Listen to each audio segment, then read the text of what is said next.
Pembantaian massal yang sering kita lihat di televisi ternyata terjadi juga di Indonesia.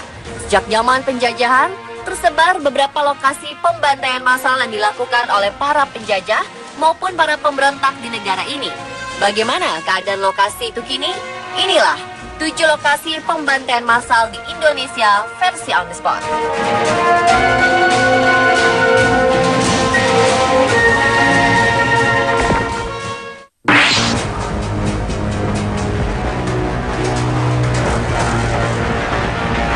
Pada masa penjajahan Jepang 1942 hingga 1945, salah satu daerah yang paling ditakuti adalah Kalimantan Barat. Penduduk di sana tidak mau menerima kedatangan Jepang begitu saja setelah Belanda mundur. Jepang mengambil paksa harta benda dan memperkosa anak gadis di sana.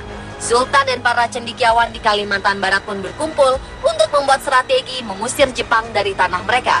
Namun rencana ini dibocorkan oleh warga yang berkhianat.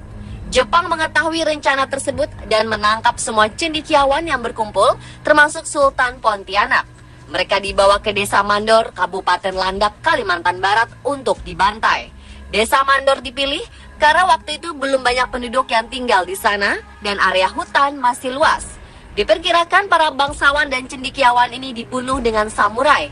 Ada juga yang mengatakan mulut mereka dimasukkan selang dan diisi air hingga meninggal. Setelah membantai orang-orang penting ini, Jepang tidak berhenti. Mereka mencari pihak keluarga dari korban dan membunuhnya di lokasi yang sama.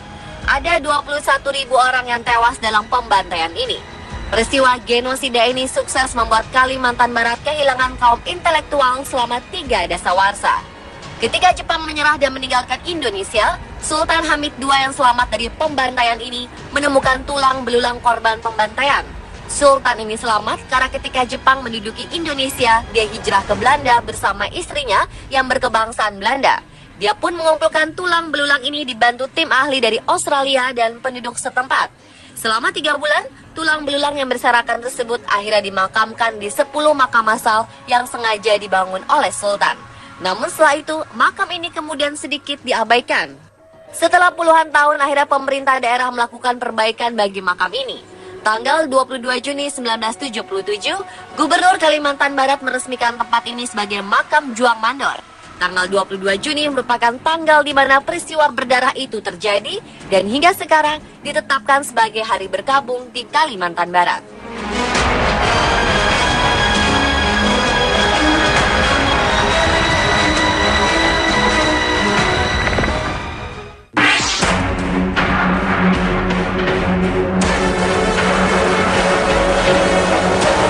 Tidak kalah kejam dengan Jepang, tentara Belanda juga melakukan pembantaian massal di berbagai tempat. Salah satu kisah pembantaian massal terjadi di sebuah rangkaian kereta pengangkutan tahanan Indonesia. Meski sudah dinyatakan merdeka, Belanda tidak mau begitu saja menyerahkan kekuasaannya dan melancarkan serangan di berbagai negara. Pada 22 Februari 1947, Belanda berhasil menduduki Bondowoso dan berkuasa di sana.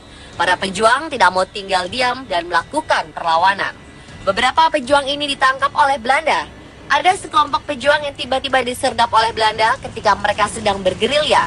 Mereka ditahan di penjara Bondowoso. Tanggal 23 November 1947, tentara Belanda berencana memindahkan 100 orang tahanan tersebut ke penjara Bubutan di Surabaya. Mereka dimasukkan ke dalam gerbong kereta yang seharusnya untuk mengangkut barang. Ada 3 gerbong pada kereta tersebut. 24 orang masuk gerbong pertama yang bernomor GR7569, 30 orang ke gerbong kedua yang bernomor GR4416, sisanya masuk ke gerbong terakhir yang bernomor GR10152.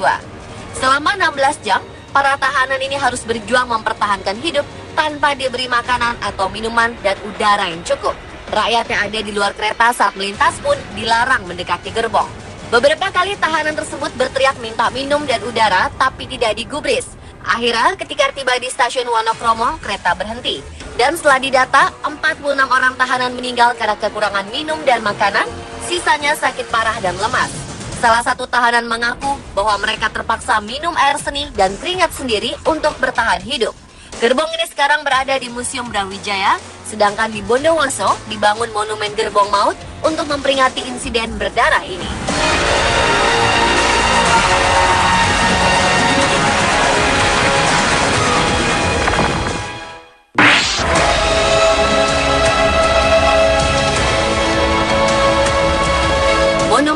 berdiri gagah ini merupakan simbol kepedihan rakyat Makassar terhadap tragedi yang dimulai pada 11 Desember 1946 di Desa Batua, Makassar. Pada waktu itu, Belanda masih belum menerima kedaulatan Indonesia sebagai sebuah negara yang merdeka. Tentara Belanda masih menekan rakyat di berbagai daerah, salah satunya rakyat Makassar. Di lapangan Desa Batua, tentara Belanda memaksa rakyat menggali sebuah lubang besar. Rakyat tidak mengetahui bahwa lubang yang mereka gali itu nanti yang menjadi sebuah kuburan massal bagi penduduk Makassar. Sebanyak 3.000 orang yang dinilai pemberontak dan pejuang ditangkap dan dikumpulkan di lapangan itu. Secara bergantian, mereka diminta duduk berjejer mengelilingi tepi lubang itu dan ditembak oleh Belanda. Korban yang tertembak akan segera jatuh ke lubang sehingga tentara Belanda tidak perlu capek menguburkan mereka satu persatu. Tidak hanya para pemimpin dan pejuang saja yang dibantai. Setelah pembunuhan sadis tersebut, tentara Belanda semakin kehilangan akal. Mereka mendobrak pintu-pintu rumah rakyat dan menembaki siapa saja yang terlihat mencurigakan. Dalam waktu 3 bulan, ada 40.000 jiwa yang tewas. Komandan tentara Belanda yang bertanggung jawab atas pembunuhan massal ini bernama Raymond Paul Pierre Westerling. Karena peristiwa tersebut, pembantaian keji ini dinamakan pembantaian Westerling.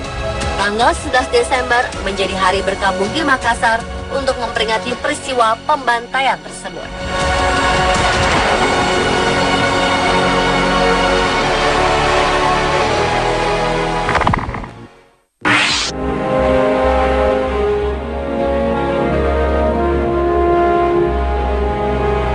Pembantaian tentara Belanda terhadap rakyat yang tidak bersalah memang sangat keji. Salah satu kekejian itu terjadi juga di Rawagede, Karawang.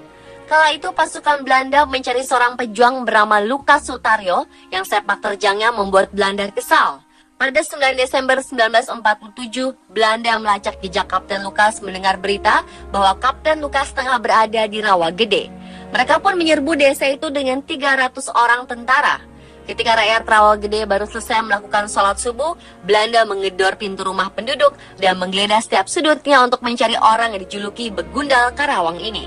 Kesal karena dicari tidak ditemukan, Belanda memerintahkan semua laki-laki yang berusia di atas 14 tahun berkumpul di tengah desa. Mereka dipaksa untuk memberitahukan keberadaan Kapten Lukas. Namun tidak ada yang berbicara, semua bungkam. Kapten Lukas sebenarnya sudah meninggal Rawagede sehari sebelum penyergapan Belanda ini. Karena semua bungkam, peluru tentara Belanda pun akhirnya dilontarkan dan menewaskan semua laki-laki itu. Dalam waktu 12 jam, seluruh laki-laki dewasa di desa ini tewas. Tinggallah para janda dan anak-anak yang meratap mencari suami dan ayah mereka. Keadaan pilu ini bertambah menyedihkan karena mereka terpaksa bahu-membahu menggali liang, menggotong jenazah, dan menguburkan laki-laki yang mereka kasihi. Rawagede berubah menjadi kampung janda yang harus berjuang membesarkan anak-anak mereka. Setelah bertahun-tahun, barulah ada lelaki dewasa di desa ini.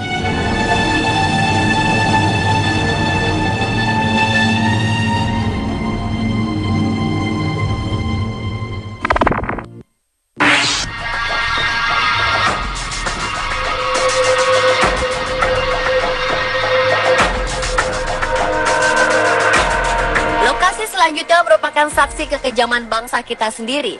Monumen Kresek di Desa Kresek, Madiun adalah lokasi sekaligus saksi pembantaian PKI di tahun 1948. Titik tempat Monumen Kresek berdiri dulunya adalah sebuah rumah yang dijadikan PKI sebagai ajang pembantaian warga sekitar. Warga-warga dikurung di dalam rumah, kemudian rumah dibakar bersama warga yang ada di dalamnya. Patung dan relief yang ada di area monumen itu menggambarkan kronologis kejadian pembantaian yang dilakukan oleh PKI.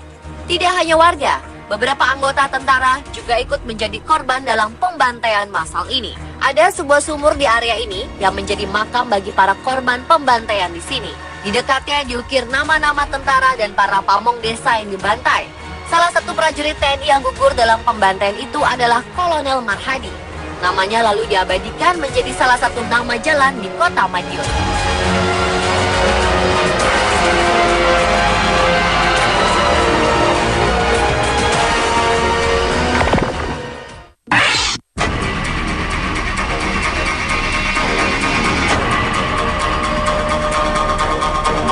Mei 2013, puluhan puluhan tulang belulang manusia ditemukan warga secara tidak sengaja saat melakukan penggalian tanah di Situbondo, Jawa Timur. Saat ditemukan salah satu tulang bergelang besar dan bercincin yang diduga perhiasan milik korban. Warga pun meyakini tulang yang berserakan terpendam sedalam 50 cm itu merupakan tulang manusia. Karena lokasi penggalian tanah untuk pasir dan batu ini konon merupakan tempat pembantaian massal puluhan tahun silam. Tak hanya menemukan tulang belulang manusia ini, namun warga juga menemukan adanya perhiasan seperti gelang yang melingkar di salah satu tulang lengan. Mereka juga menemukan sebuah cincin yang terlilit di tengkorak jari. Sayang, kondisi tulang banyak yang hancur karena terkena cangkulan. Cincin dan gelang yang ditemukan diduga warga perhiasan emas milik korban sehingga langsung diamankan warga. Sementara dari temuan ini terlihat jelas beragam jenis tulang berserap, mulai tulang pinggul, tulang paha, tulang iga, hingga gigi. Tulang belulang manusia ini pertama kali ditemukan Bu Nasroh, seorang pekerja galian. Bunyi keras yang mengenai cangkulnya awalnya hanya dianggap batu biasa, namun setelah menemukan kumpulan rahang dan gigi, ia baru sadar telah mendapati tulang manusia. Warga pun yakin jika tulang yang diduga dua kerangka itu manusia. Penemuan tulang belulang seperti ini pernah terjadi sebelumnya yang berjarak sekitar 300 meter dari lokasi penemuan saat ini. Warga dulu yang takut menggali penemuan pertama pun mencoba pindah di lokasi baru ini. Namun setelah menggali seluas 15 meter, kumpulan tulang terseret di kedalaman 50 hingga 100 cm dari permukaan tanah. Warga pun meyakini bahwa tulang tersebut merupakan manusia korban pembantaian massal puluhan tahun silam. Namun hingga kini belum ada pihak berwajib yang melakukan pengecekan terhadap penemuan tulang ini. Diduga di dalam tanah yang menggunung ini masih banyak terdapat tulang-tulang yang terpendam.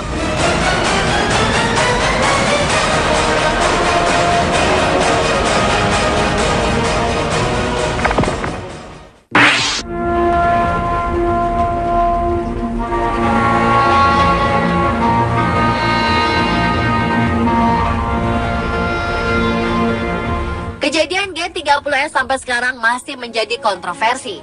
Apapun kebenarannya, korban massal terjadi di seluruh Indonesia, baik dari anggota PKI sendiri maupun di luar PKI. Setelah peristiwa pembunuhan jenderal di Jakarta, anggota PKI pun mengalami tekanan dari berbagai pihak. Terjadi penangkapan besar-besaran terhadap anggota partai beraliran komunis ini. Beberapa kuburan massal pun ditemukan. 2 lubang ditemukan di kawasan hutan Plumbon, Mangkang, Semarang, Jawa Tengah. Berada di belantara hutan Plumbon, Kelurahan Wonosari, Kecamatan Mangkang, Semarang, Jawa Tengah, jejak kuburan massal penumpasan Partai Komunis Indonesia muncul kembali. Dengan menyisiri kawasan hutan, sekelompok penggiat hak asasi manusia menemukan petilasan sumur yang diduga menjadi kuburan massal anggota PKI. Petilasan kuburan massal ini berbentuk tanah rata di tengah hutan dan dirindangi 2 pohon.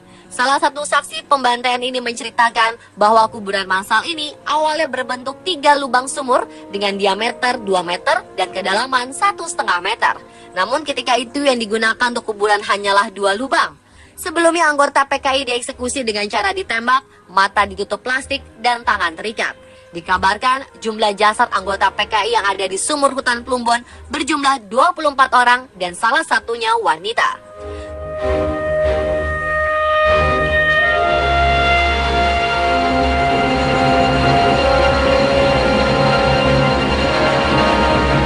Itulah 7 lokasi pembantaian massal di Indonesia.